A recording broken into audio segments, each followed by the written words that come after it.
Hello and welcome. This is your October astrology and tarot horoscope for Virgo and Pisces. So that means if you've got Virgo and Pisces, sun, moon, or rising, you're in the right place. If you have a Virgo or Pisces, Venus, Mars, or Mercury, you can also listen in and gather what this energy can mean for you. So any of those placements are great. Um, if you're new here, welcome. My name is Lisa Merrifield. I'm with Trails Edge Astrology, and my goal on this channel is to give grounded, practical astrological advice so that you, as a busy individual, can make the best decisions possible in alignment. All right, let's get going and talk about October. Before I get started, though, if anything resonates with you, would you please check the like button? That helps me know you're out there and it helps the algorithm know that this content is useful and share it with other people. So I would very much appreciate that. All right, October. Um, the astrology's been a lot the last few months, and October does not disappoint.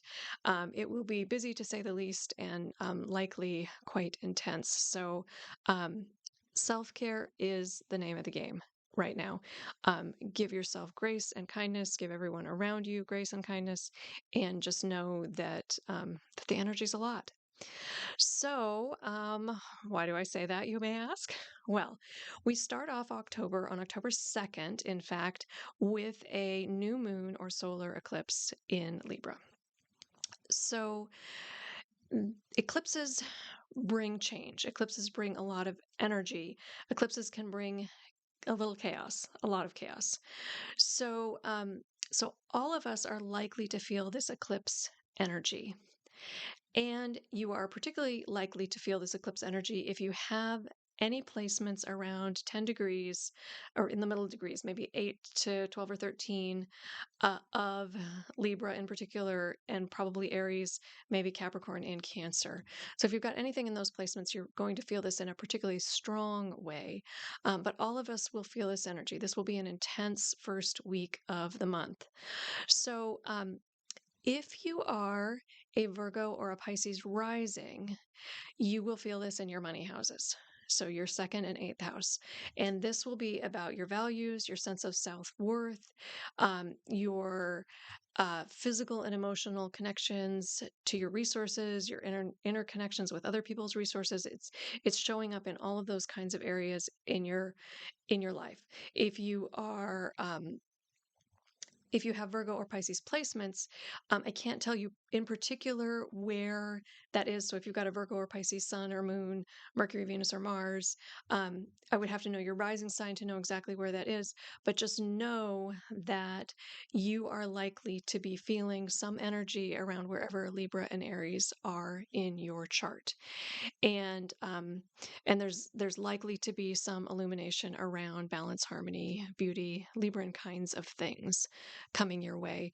So eclipse energy tends to either bring things into your life or take things out of your life. That can be people, it can be stuff, it can be ideas. So eclipses, particularly solar eclipse like this, will often uh, take things from your life. This is also a south node eclipse, so sometimes things go with eclipses. So just be prepared for that and know that it happens. Frequently, we see a lot of like deaths in the news around eclipses with people taking this energy to leave.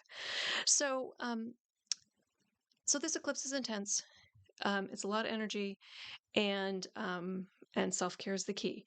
Now, we have some supportive energy coming with this eclipse. The eclipse is going to be um, ruled by Venus, which is in Scorpio. And Venus in Scorpio is part of what's called a grand water trine. It's not exact, but it's pretty close. And so a grand trine is really strong, resonant energy between three planets. And in this case, all of them are in water signs. So this is emotional healing, emotional support, catharsis. And so we've got the ruler of the eclipse, Venus in Scorpio, um, talking to Saturn.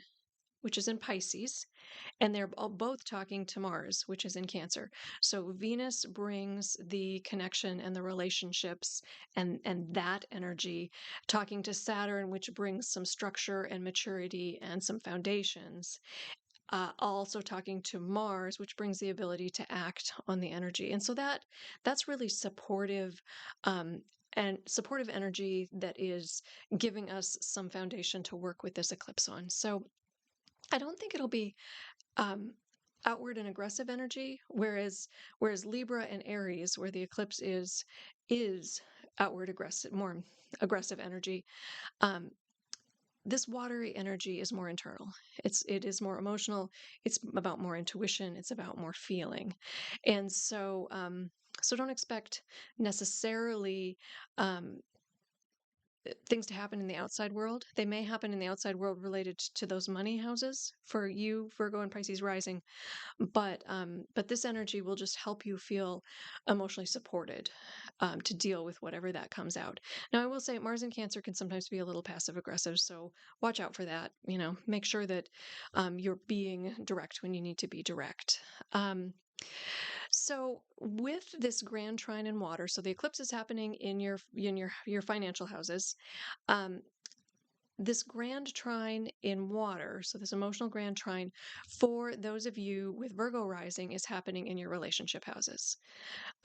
Venus is in your third house, which is kind of your local neighborhood or your siblings. Um, and then the other planets are in the seventh house, which is your committed relationships, and the 11th house, which is your friendships. So this eclipse is very much about the people in your life, about your relationships.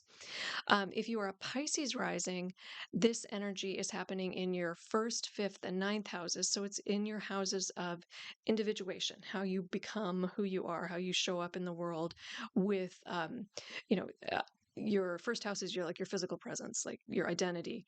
Your fifth house is how you are individually creative, and your ninth house is your ideas and how you express those ideas to the world. Venus is in your ninth house. And so it's really about your broader ideas and your impact, your beliefs, your faith, your wisdom. Um, and of course, Pisces rising Saturn's been in your first house for a little while, so helping to transform your identity. All right. Oh, if you have Sun or Moon in Virgo or Pisces, again, it's harder for me to tell exactly where that's going to show up, but know that this is supportive emotional energy that will help you with wherever those those Libra and um, Aries houses are in your chart. So there's some little chaotic eclipse energy, um, potential for fast changes, and then this kind of stabilizing energy that's coming in behind, and hopefully will give you some emotional foundation in order to work with it. So that's the beginning of the month. And then we move into, actually, we're already in um, some energy where planets are going to start talking to Pluto and Uranus. So um, we've had a bunch of planets in Libra. Um, and those planets are going to be moving into Scorpio. So as they reach the end of Libra, and I'm talking specifically about Venus, who's already done this, and then Mercury and the Sun, who will come next. Um, they as they leave Libra, they're going to square Pluto. Pluto is in the last degrees of Capricorn. It had spent about 15 years in Capricorn, and we're in the last hurrah of Venus and Capricorn between. It entered Capricorn on September 21st, and it will leave on November 19th. So we're in this um, last piece of this uh, Pluto and Capricorn story. And Venus has squared Pluto already. Mercury is going to square Pluto, and the Sun is going to square Pluto. And so what that means is it's bringing some creative challenges. In particular, when planets make contact with Pluto, Pluto asks us to dig deep, to look beneath the surface, and to really figure out how to be authentically who we are, to really see the things we need to see. So, if you're a Virgo rising, this Pluto square, Pluto in Capricorn Capricorn between about 2008 and 2023, and then on and off 2023 and 2024, has been transforming your fifth house, your house of creativity, your house of individuation, your sense of adventure. It's been looking at and working with those pieces of your life. So with the square, with the Libran square, it's going to take energy, how you spend your time, treasures, and talents related to your creativity, and how you balance those two. There might be some conflict between how you spend your time, treasures, and talents and how you want to show up creatively. So that is the invitation to work on that issue, as Venus has already squared and Mercury and the Sun come into square Pluto. If you are a Pisces rising, Pluto has been transforming your connections to groups, friends, and community. And the Libra planets are going to come in and bring some depth, some vulnerability, some in relationships, some karmic contract kinds of things to the scenario. So are there some ways that we are intertwined with other people that impact how we show up in groups, and what does that look like? Um, yeah, so some tension. And yeah, if you have a sun and moon in Virgo or Pisces, um, it will show up somewhere in your chart, and you'll also be feeling this energy to be more authentically who you are, some tension around that square. Then shortly following, as the planets enter Taurus, they will as the planets enter Scorpio, they will oppose Uranus in Taurus. And that is, let me get to the right place on my notes. Um, so um, oppositions to Uranus. Uranus wants to break down. So Pluto wants us to dig deep and go into the underworld and really find emotional catharsis. But um, Uranus wants to turn on a dime. So Uranus sees places where we're stuck and asks for us to push through, finds a way through if we don't work with the energy. So if there's a place you're stuck, if there's a place you need to move through, um, I recommend you work with the energy and do that, because otherwise, Uranian oppositions like this can get messy if you if you don't heed the pressure. So for you with Virgo and Pisces rising, the Scorpio planets opposing Uranus and Taurus will be in your third and ninth house. So this is about your higher mind, your wisdom, your thoughts, your communication, all those kinds of things. So that's where that is showing up for you. Of course, if you have a sun and moon in Pisces, and a different rising sign, it will show up somewhere else. But it's really looking to break down those status quo and those places where your energy is stagnant. So again, work with that. If something feels too tight, work with how to loosen it up and open it up. Work with Uranus, and I think you will. Like, there's just a lot of appetite, or a lot of potential to do some good work in that area of your life. The last thing I want to mention for the October energy is that we do have a full moon in Aries on October 17th, and full moons really amplify the light. And during full moons, we shine, we release, we share our beauty and energy with the world. And this full moon um, does nothing to detract from that. Aries is very much about innovation and going forward and creating new things, and it's ruled by Mars. And the this full moon squares Mars, so so a square to Mars from the luminaries is tense. Squares are tense, and being that this full moon will be ruled by that Mars in Cancer. Mars in Cancer, again, I mentioned this earlier, can be passive aggressive. And so I worry with this full moon that we'll have all of this tense energy. We'll have the Pluto squares going on. We'll have the Uranus oppositions going on. And then there's this like passive aggressive churn that is potentially there. Um, And so I would encourage you to be direct but kind in conversations with people as the month goes on, and just be really aware of what is important to say and how it might be important to say it. So, so the full moon does not help or calm things down. I think that the rest of the month is going to be really, is going to have the same level of intensity. And honestly, going into November, November will also be an intense month, um, and December. So, so feed yourself, nourish yourself, whatever your self-care routine is. Like this is super important, um, right now to make sure that you are whole and ready and able to really show up in the best possible way. All right, I'm going to pull some tarot cards to help us complete this story for your Virgo and Pisces um, placements. And I want to remind you, if any of this has resonated with you, if you find it helpful, if you could click the like button, I would very much appreciate it. If you are interested in hearing more from me, please subscribe. I do this every month, along with all kinds of other interesting astrological and magical content. And yeah, I'm going to shuffle, I'm going to pause, shuffle, and I'll be right back with your tarot to go with this horoscope. All right, I am back. We are looking at the Tarot of Mystical Moments for our tarot cards, and we are looking at the season of the Witch, the Mabon Oracle. Mabon is the fall equinox in the Northern Hemisphere, the September 21st equinox. And so so that's the energy we're resonating with. So I really like these decks.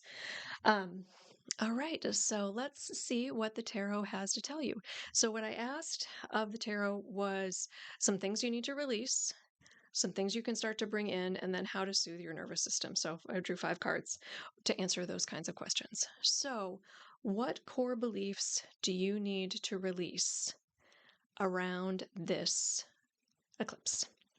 So, you got the 7 of Pentacles, my Virgo and Pisces friends. And the 7 of Pentacles is about um, you having tended your garden all season long, and it's starting to produce. The fruits of your labor are starting to come to pass.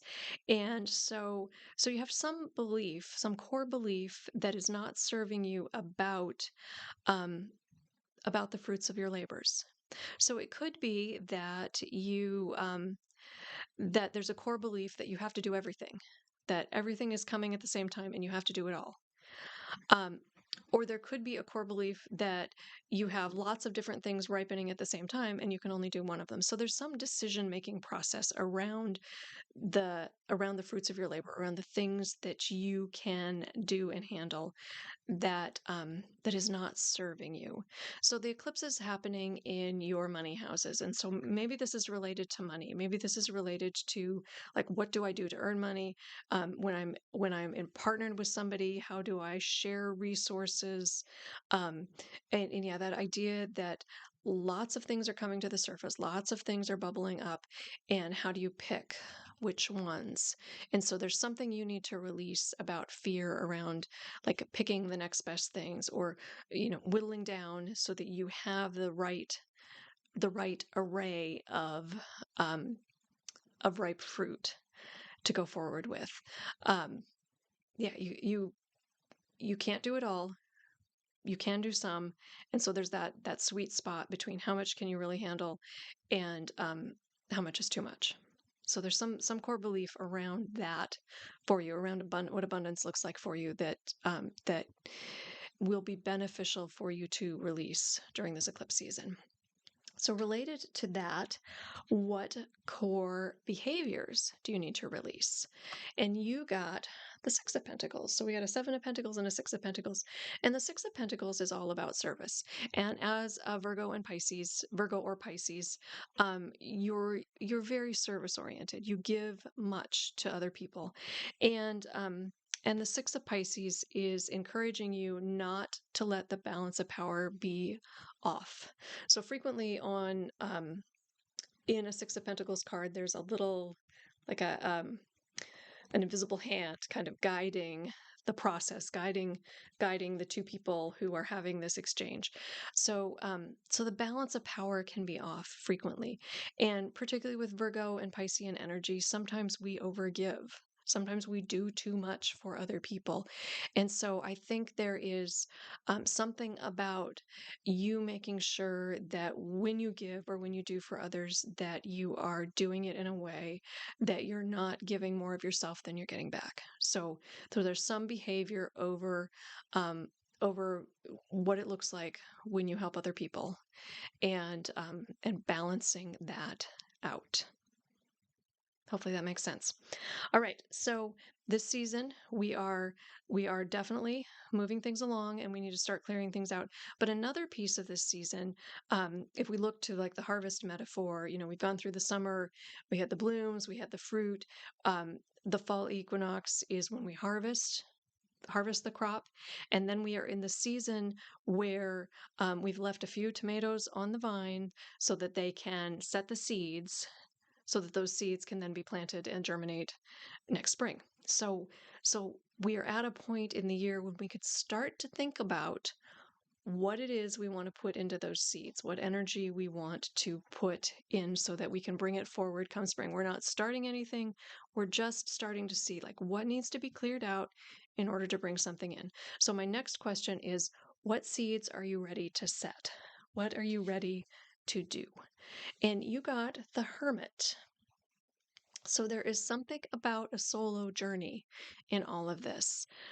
Something about going you going on adventure on your own, or having a spiritual journey on your own. Something that you're um yes, some study, some trip, something that you are setting up just for yourself. It brings me to this reciprocity card, the Six of Pentacles. Like this is about working with other people, but there's something coming into your heart, the longings of your heart, that is something maybe you do just for yourself. And so I invite you to start to think about that. We're not starting anything now. We're just putting a little energy into the seeds. We'll plant them soon enough and they'll sprout in the spring. So something on your own, something that's all yours, that that you're not going to share with anybody else. It's an invitation to do just that. All right, now let's talk about how you keep yourself well during this season of like lots of intense energy. And what tools do you have? What do you possess within you to help you soothe your nervous system? And you got the Six of Wands. And the Six of Wands is a card of success. It's a card of triumph. It's a card of, figuring out how to, see if I can get my finger to go the right way. There we go. How to get your hummingbird to drink the nectar from the flower and take you where you want to go. Like you have an innate ability to get to your goals, to do the work you need to do, with pleasure and with joy. And so hold on to that. Know that you are incredibly competent, that you have the tools you need to be successful, and ultimately you just need to believe in yourself. So I invite you to believe in yourself, to be a little selfish and believe in yourself. So that will help you, just checking in and knowing that you have the tools you need to get to where you need to go. Very important this season. And then what external things this month will help you get through? So internally, you have the tools you need. You have your competence that sits in your heart. But what things outside of yourself can you rely on? And you got the King of Pentacles. And so I'm wondering if this isn't your care team. Maybe you have a massage therapist or an energy worker or just a talk therapist, somebody like that, somebody who can really nurture you and who can bring to you um, an ability to reflect, really help you with your self-care routine, help you with that, with making sure that you are that you're cared for, making sure that you're supported, making sure that you're not forgetting yourself in all of this.